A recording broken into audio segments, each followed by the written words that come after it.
Welcome into Palmetto Sports Daily. I'm Bronwyn Story. We've got Rick and Jill and Carmine. We are covering all things Carolina sports, and we're starting with, I think, what's on maybe everyone's top of their mind today, and that's the Schnall ball situation. Yesterday, Chance Miller gives an interview, and in it, he seems to reiterate that it's still all Schnall ball in Conway. I wrote this down so I could get this quote correct. He did this interview with WBTW. We got it sent to us. Yesterday, he said, quote, as of this morning, we're talking about how we're going to build the roster for next year, how we're going to get back to Omaha. And later in that same interview, he says, quote, I can tell you this, I'm not planning on Kevin Schnall leaving. I'm planning on Kevin Schnall being the Coastal coach for a long time. Obviously, it's the coaching carousel. Every coaching search is it's gonna be he said, she said type vibes. And, do with this what you will. But I do want to hear from Rick first on this one, because I'm sure you've been a part of many, many coaching searches. Give us a little insight into what you think about this. Well, Chance Miller, he's saying exactly what he needs to say. Of course, he's hoping that he's going to be able to keep Kevin Schnall because he's going to do whatever he can to make sure that he remains in Conway, and also is sending a message to the current Coastal players and maybe even some recruits out there that, hey, they're working hard. They're going to try to keep our guy there. So, yeah, I know exactly what Chance is saying. I mean, he's not going to come out and say it wouldn't help his cause if he would have said something like, oh, I'm not going to address that right now. Then you go, why not? And so I agree that Chance did the right thing, even though maybe some folks there at Coastal probably wished he had not addressed that situation. Yeah, I think it's also within that situation, if you got to address it, like you said, it might be a worse look to just be like, we're not talking about that right now. But once again, it's he said, she said. We're really not going to know anything until South Carolina makes their final decisions. And I wouldn't expect Coastal to be putting out any statements until South Carolina makes a decision. So we'll see if he ends up staying in Conway. Obviously, Teal Nation wants him to stay in Conway, but the SEC has some big dollars, so they would be able to buy out his contract, that's for sure. And Jill, if they pay the dollars, it might make sense for Schnall to move on because he's making about $500,000 a year at Coastal. You have to presume, based on Paul Maneri, the former head coach at South Carolina baseball, making $1.3 million, that Schnall would probably be balling. The Schnall ball would change into big ball because he'd be hitting a home run if he went to the Gamecocks financially, because he'd probably triple his salary. So Chance Miller might be trying to keep Kevin Schnall, and like Rick said, he's saying exactly what he needed to say.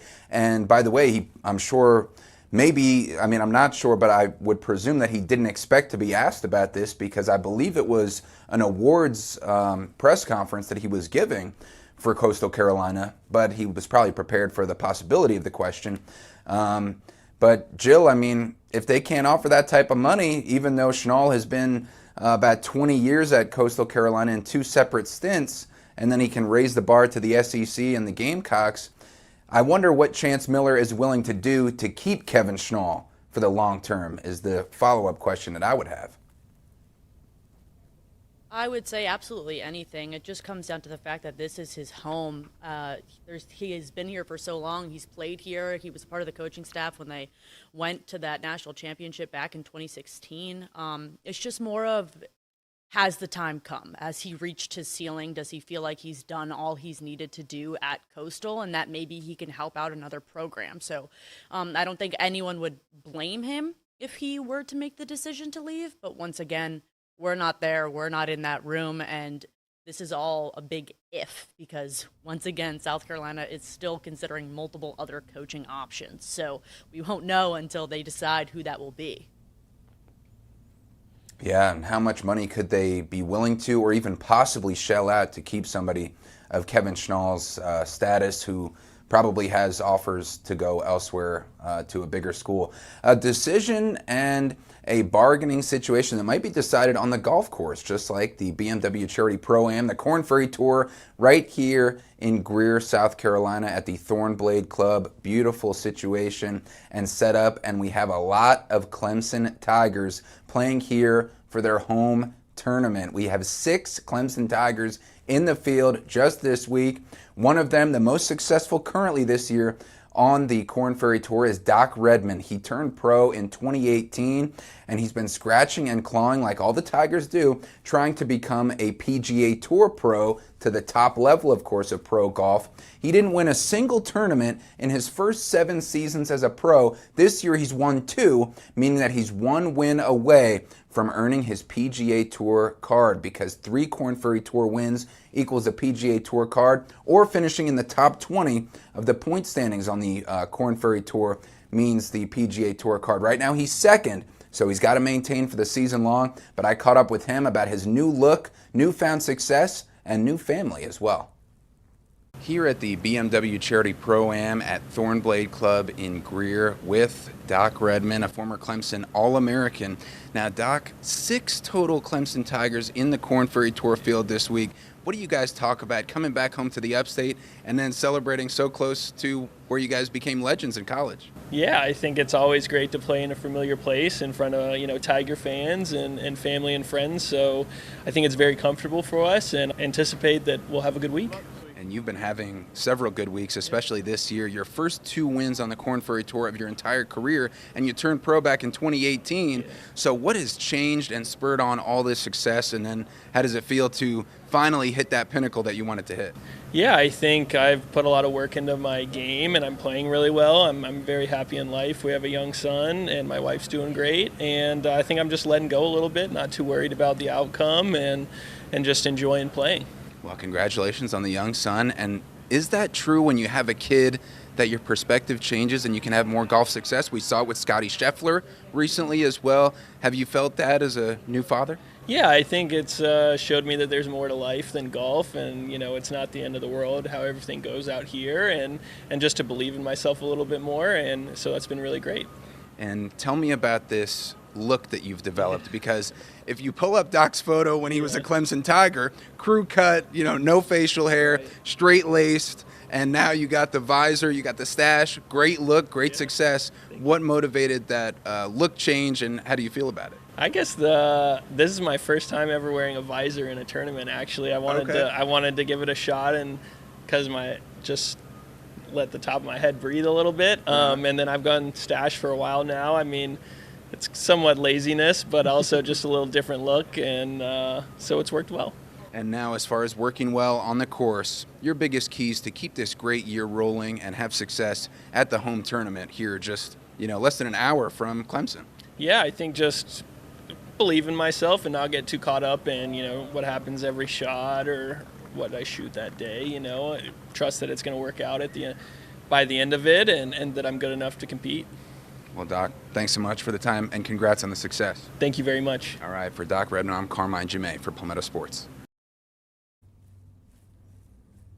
Great to see that success by a former Clemson Tiger, knocking at the door, and eventually somebody answered with 2 wins this year.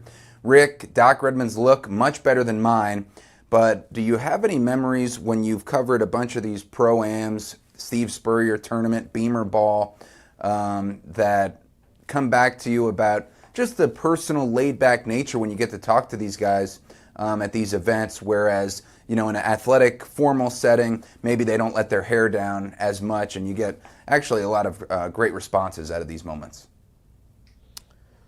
That's a good question. A lot of stuff has happened during Pro-Ams, or maybe even like Hootie's Monday after the Masters, which started here in Columbia, and then they eventually moved it down to the coast. But when it really started to get big, you had all kinds of celebrities at Cobblestone. Back then it was called the University Club.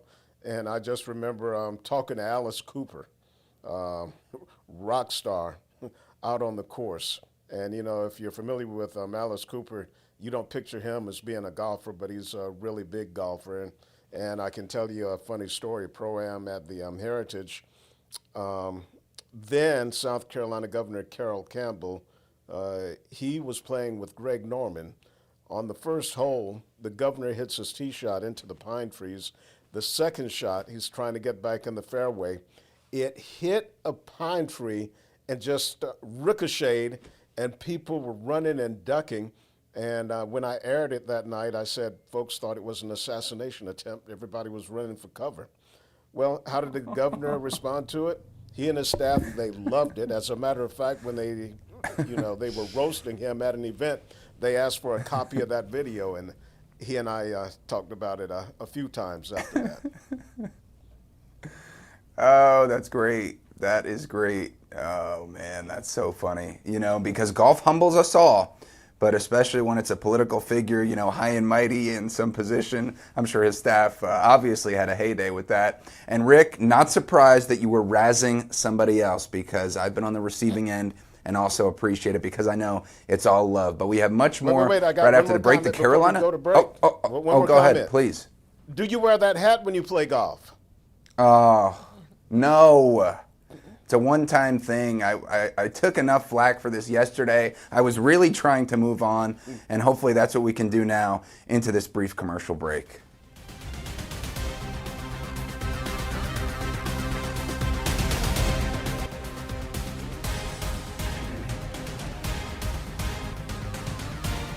And welcome back to the Friday edition of Palmetto Sports Daily. Going to talk a little bit of soccer right now.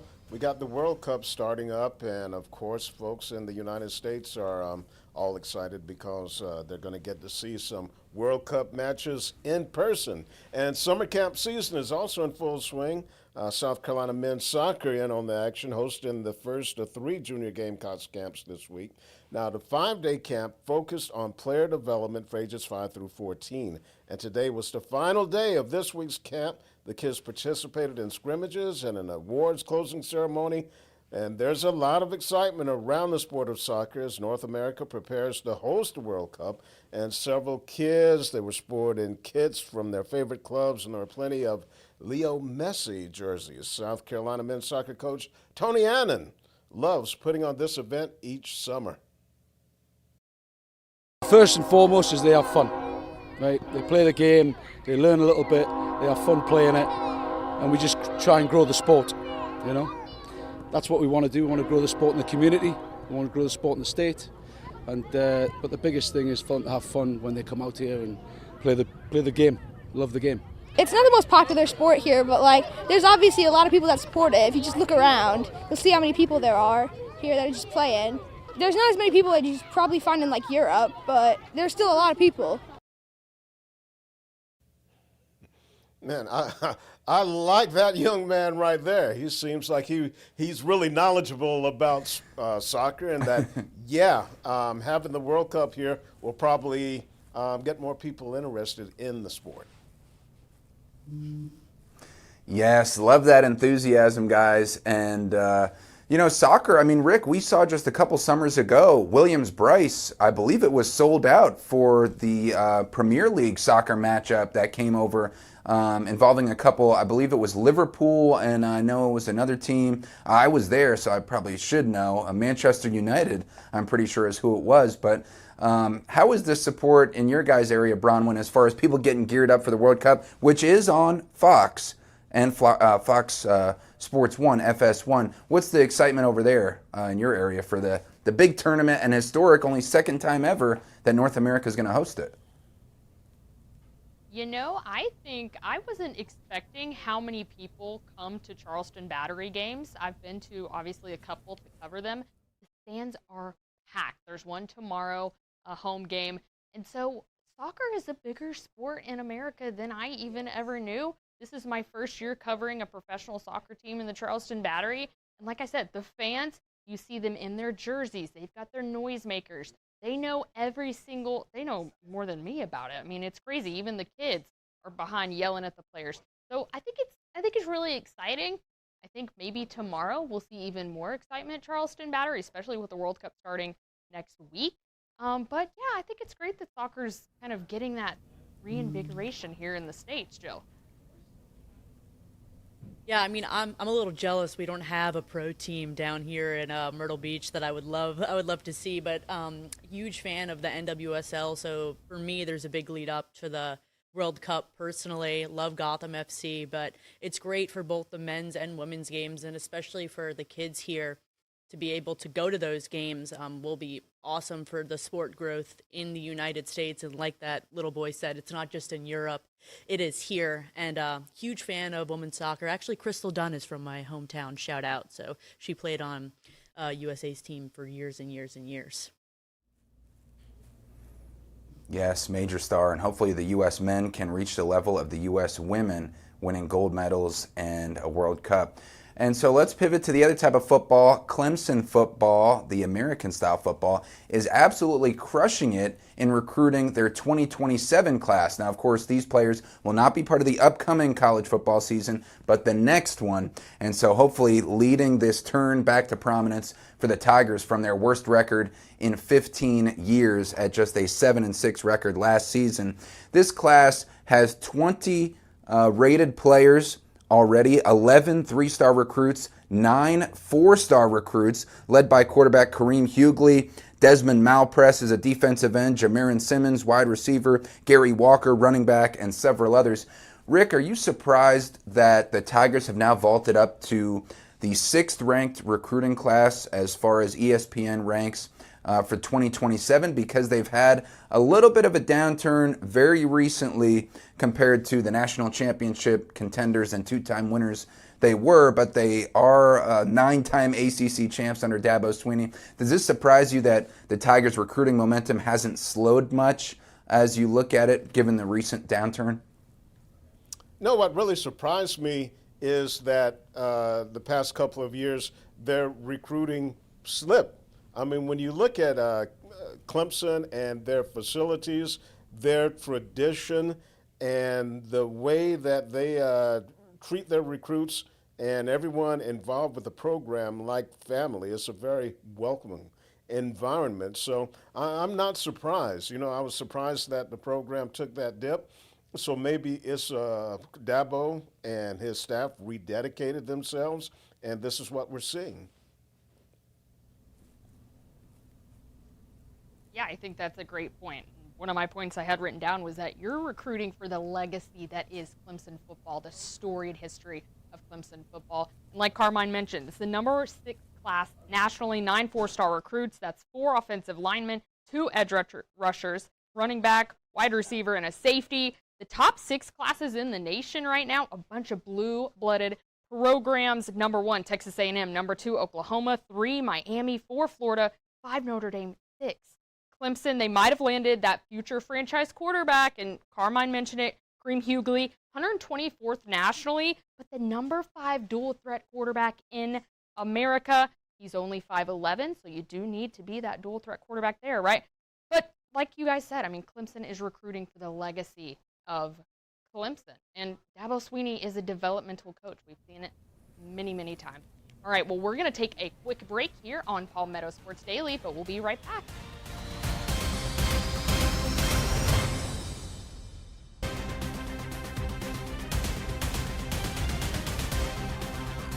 Welcome back to Palmetto Sports Daily, where we had a late rally in Raleigh last night for Game 2 of the Stanley Cup Finals. The Canes taking it in overtime after being down for, I would say, a majority of the game. They were down 0-2 to the Las Vegas Knights, and really that late third period push is what sent them over the edge. Just an astounding performance, and just try again, and peppering them with shots to make sure that they came out victorious. Originally, we thought the Canes actually walked away with that win after taking the game 3-2 in that late period push, but Seth Jarvis being able to come back on the other side of overtime. I don't know if you guys had a chance to watch this game, but the environment in that barn last night was something to marvel at. And if you watched, those were not rally towels. Those were people's shirts that they were waving in the air, forcing the Canes to victory. Yes, I love the shirt waving and the enthusiasm with that. We saw that in Clemson football. Didn't quite work as good for their rally in that situation. Tough season for the Tigers. But thankfully for the Hurricanes, I mean, coming back from down 2-0, like you said, Jill. Now, controversial call, or I guess a non-reversal of the call, because the puck was sliding underneath the Hurricanes goalie. It stopped for a moment, and then it went in. And that could have been a goal for the Vegas Golden Knights. Thankfully for Hurricanes fans, it wasn't. But how can you ask for any more, Rick, out of the Stanley Cup final here? I mean, both of these first two games decided by one goal, both with late goals. The Vegas Golden Knights took the lead with 3.5 minutes left in game one. They tied the game with less than a minute and a half left in this game, went to overtime, and the Hurricanes won. This is what fans want out of hockey. I know it's not maybe the two top teams that the general hockey consensus would want, but as far as the late game excitement, it's outstanding. You know, I'm not a hockey fan, but I'm really enjoying this series. We have some folks in the newsroom. They're really invested in the series. So, you know, we have a lot of commotion and shouting and trash talking back and forth, but really impressed with what the Canes did, especially after going down 2-0 in that game. Got a lot of heart on those guys. Okay, that's going to wrap it up for this segment, and we're going to take a timeout and come back and wrap up the show.